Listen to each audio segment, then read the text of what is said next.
ruling state. A ruling state is a state which can defeat any rival or any combination of rivals. That's the ruling state. He prayed, Nabi Sulaiman alayhi salam, "O Allah, grant to me the grandest state in all of history." You think United States is something powerful? No, not like the Israel of Nabi Sulaiman alayhi salam. And so that dua was granted to him. He also built the masjid. This is the second masjid to be built by a prophet of Allah. Which was the first one? On the spot where our father Adam alayhi salam had worshipped. On that spot, Nabi Ibrahim alayhi salam built the masjid. And he was assisted by his son, Ismail alayhi salam. You're lucky tonight. I don't have the time to ask you questions. You're lucky. Nabi Ismail alayhi salam, father and son, built the masjid. That's the first one.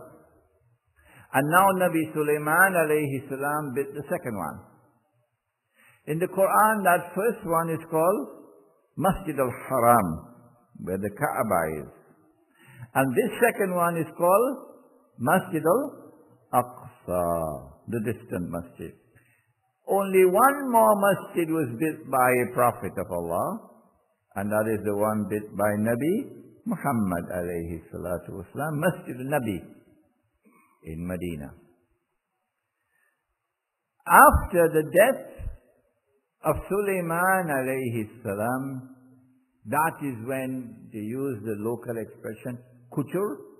That is when all the kuchur started. Conflict. But I don't have the time to tell you the story of what was the origin of all the conflicts and so on. And the state of Israel broke up into two parts. And the two parts started fighting with each other. And in the process, they started rewriting the Torah. This side to hit that one, put in something. And then that side to hit back this side, they're going to write something and put it in. And so the book of Allah, the Torah, is now being rewritten time and again. In the process of rewriting the Torah, you're writing with your own hand, and you're saying that this has come from Allah. That is called shirk. That's the greatest sin of all. Shirk. In addition to that, some things that Allah made haram, they now made halal. Like riba. Riba. One form of riba is lending money on interest. Imam, when I was a little boy, growing up in Chagonas, there was a man in Kufa used to lend money on interest. Today the banks do that. If that man had come to the masjid with a bag full of money to donate it, nobody would have taken it. That was Trinidad 50 years ago. If that man had invited us to his home for a meal, nobody would have gone. That was Trinidad 50 years ago. Now the religion playing old mass. Riba, lending and borrowing money on interest, haram. But there's another form of riba. And we will be addressing this in the next lecture of the Ansari Memorial Lectures, which is, take a note of it, August 22nd at the San Fernando Technical Institute. The topic is Islam and the International Monetary System. When you understand that subject, you'll understand the slavery that is coming ahead of you tomorrow.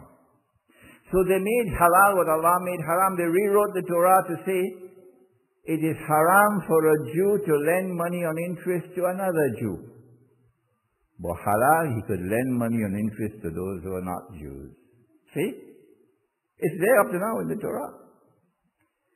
So you have now spoiled the religion.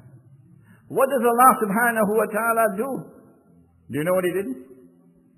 وَقَضَيْنَا, he says, in the 17th chapter of the Quran entitled Suratul Isra, also known as Suratul Bani Israel, number 17, he said, وَقَضَيْنَا إِلَى بَنِي إِسْرَائِيلَ فِي الْكِتَابِ لَتُفْسِدُنَّ فِي الْأَرْضِ مَرَّتَيْنِ. Twice, O Israelite people, twice will you commit great fasad on the earth. Fasad is that which corrupts, but a corruption which destroys. Fasad. Remember that word, Fasad. Every time the Banu Israel committed fasad, Allah punished them. What did He do? For this riba.